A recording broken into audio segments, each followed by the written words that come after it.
Hey guys, Russ Lyman here. And if you're hearing an ominous theme in your head, there's for a good reason. Today we're diving into deep waters, making a custom NES controller that's based on one of the most infamous movie monsters of all time, JAWS. Warning, controller may cause sudden fear of pixelated oceans. That's right, Rob. We're talking about the 1987 JAWS game for the NES. While not as terrifying as the movie, this game still gives plenty of reasons for kids to swim near the shore.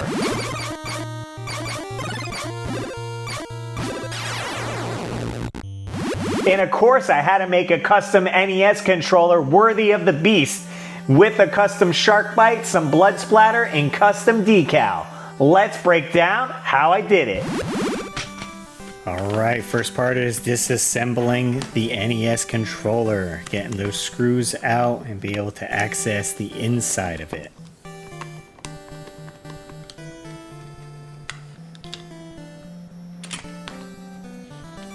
I'm going to pull out the board here and all the pieces, the buttons, the membranes for the D-pad and select pad. And we're just going to clean up everything as well so everything's nice and fresh. I also took off the front face decal and sketched on a little bit of what I wanted to do as for like a shark bite. So we're using a Dremel with a thin cut blade on top right there. This way we can make quick work of cutting out the shark bite.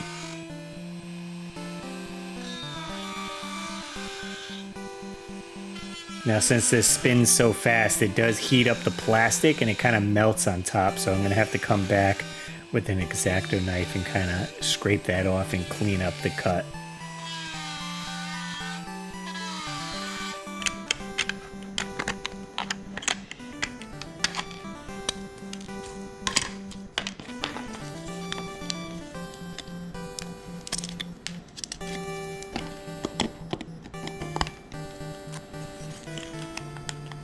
And again, just taking my X-Acto knife and cleaning up any of it.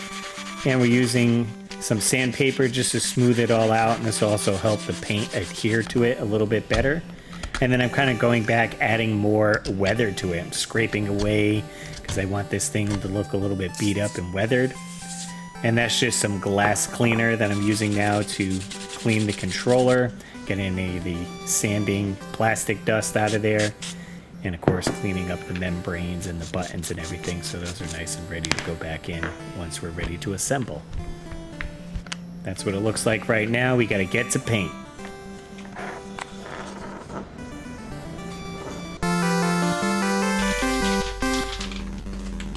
So I'm just using Rust-Oleum Automotive Primer. This stuff works really well. I'm just gonna give it 2 coats of this here. And the back piece I'll be painting a different color, so I'm just going to leave it, but I'm using this gray color for the front of the controller. I'm kind of mimicking what JAWS himself looks like with the 2-tone colors of gray on top, white on the bottom. I didn't have any white spray paint, so I'm just using acrylic paint here and also a little bit of like a beige color to kind of give it some tones on there. And this will work fine once we get it all dry and clear coat over it. It'll look great. So just getting all the fine details and again adding some of that beige to get some highlights in there. Now I'm going to make a little wash for this. I did a little bit of water and kind of a granite color, and I'm brushing it in and wiping it off, and that's going to get into the cracks and all the scratches that I put into the controller, and I'll highlight those areas a little bit more. And I'm just wiping it with a paper towel, trying to get it off. And again, it goes into those cracks and everything and just kind of brings the controller to life, so you can see the damages on it, almost telling a story essentially. Now time for the fun part. We're breaking out some cardboard. I got to do some blood splatter, so we got 2 different colors of red here. Now I did try the flick technique, flicking the brush, but it wasn't coming off, so I just used my finger to kind of get that spray pattern on there, and that worked a lot better. And then just going back in for some fine details around the buttons and D-pad and everything. Alright, we're just bringing this outside nice and in the sun so it can dry. While we wait for that to dry, I'm going to get back inside and use the computer to to design a NES overlay that themes with JAWS. Let's get to it. Okay, while we're waiting for that to dry outside, I got everything set up here on my table. We need to print the overlay, and then this is my silhouette cameo, which is gonna cut the decal out. I have some finished decals down here.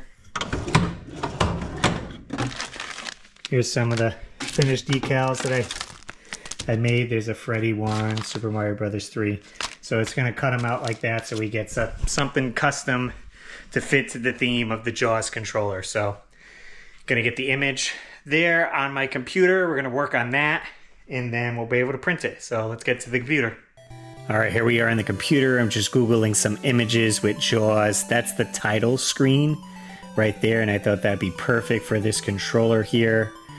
And I was mimicking what the sky was, so I just matched that, and I thought, you know, the bottom half should be the water.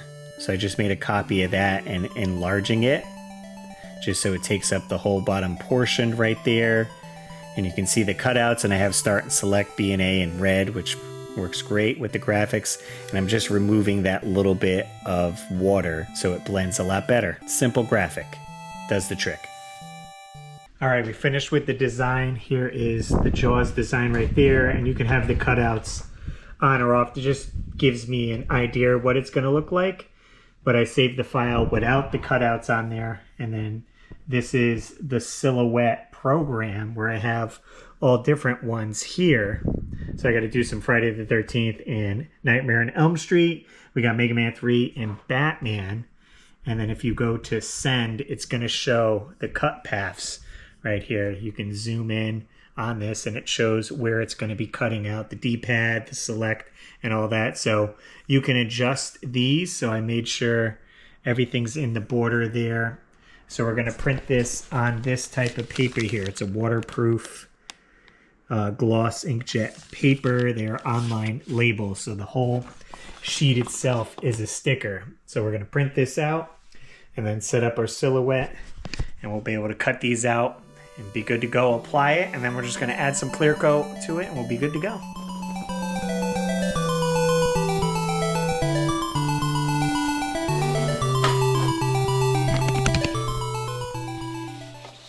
All right, here's our print sheet right here. This is, it prints a little bleed room, so that's why there's kind of different colors and some of that stuff, but we'll set it up on the silhouette there. Now we print from the silhouette profile. This way nothing is moved. There's a print option up here, and then once we hook all this up, we're gonna go to send. That shows us the cut file, and then we'll send it to that. It's gonna get cut. All right, so we're breaking out my sticky paper right here. This is what you're sticking the graphic to. So when I load it into the silhouette, it stays still when it's being cut. So we put it up on the tray there, hit load, and then it's just gonna use the registration marks that are on the paper. They're little black dots to know where it's cutting.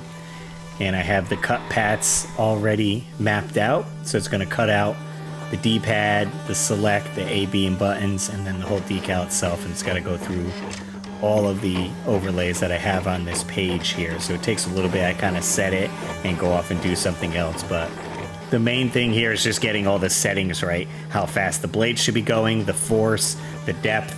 Once I figured all that stuff out, now I have it written down, and cutting the graphics is relatively easy. All right, job's done. You unload. Now we just have to take it all out.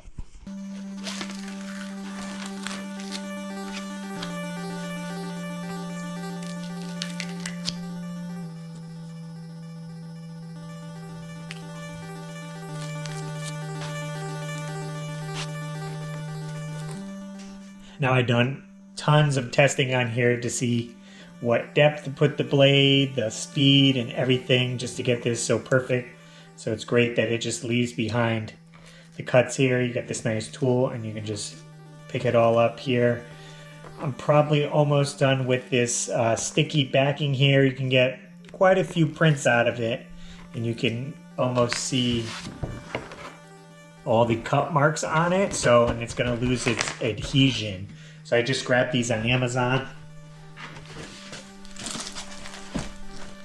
There's a new one right there, so, you know, replace these after so many cuts. But we got some I can add to the shop. We got Mega Man 3 and Batman look really sweet. I got the orders for Nightmare on Elm Street and Friday the 13th, and now we can put our JAWS one on. And we do have the one extra JAWS right there, so maybe I'll do a giveaway. Be sure to leave a comment down below.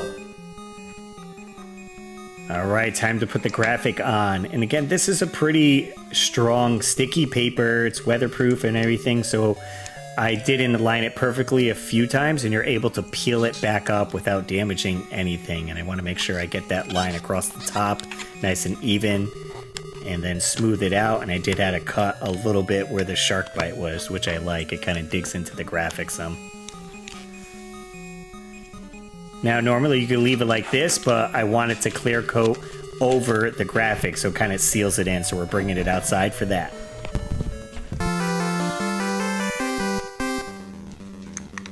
Rust-Oleum Crystal Clear is my go-to. I'm going to spray some light coats. I do the edges all first and then go back and do a little bit on the top. It was a nice sunny day, so I sat it out there to dry. A few moments later. Came back in for coat 2. I probably did about 6 coats on this overall. I didn't film it all, but I wanted a nice thick coat on this and seal it in. So just repeated this a bunch of times. 12 seconds later.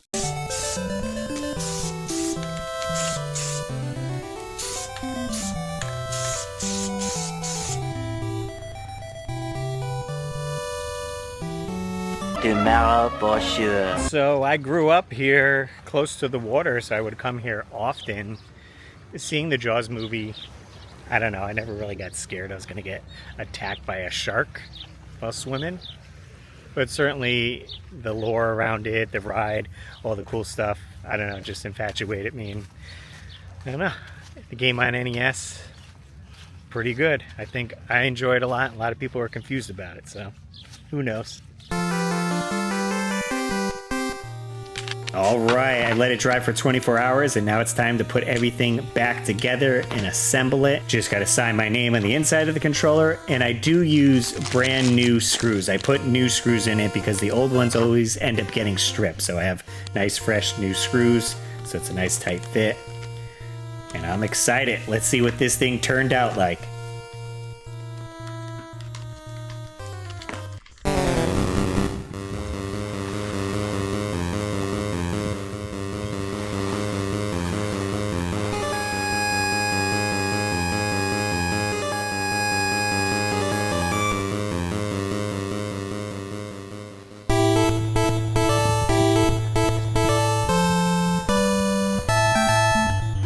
And there it is, the custom JAWS-themed NES controller, ready to swim with the sharks. Controller status, bloody awesome. I couldn't have done it without you, Rob. And for Bruce taking a bite out of the controller. Recommended gameplay, JAWS on NES. Avoid jellyfish, collect shells, regret everything. So here's a tip, when fighting JAWS, you can actually go to the top of the screen, and JAWS can't hurt you up there. This is certainly a great tip if you're in shallow waters, trying to dodge all these things and fight JAWS. Usually you can go under him like this, but if you're in shallow waters, just swim to the top, and he can't hurt you. Now, I don't have enough energy to take him down. That's where powering up comes in play, because I'm just too weak to finish JAWS off, unfortunately.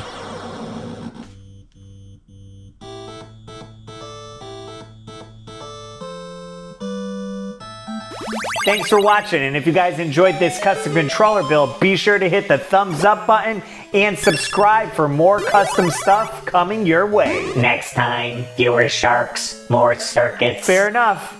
Alright guys, stay creative, stay retro, And keep on biting. and keep your world fun bit by bit. I'll see you next video.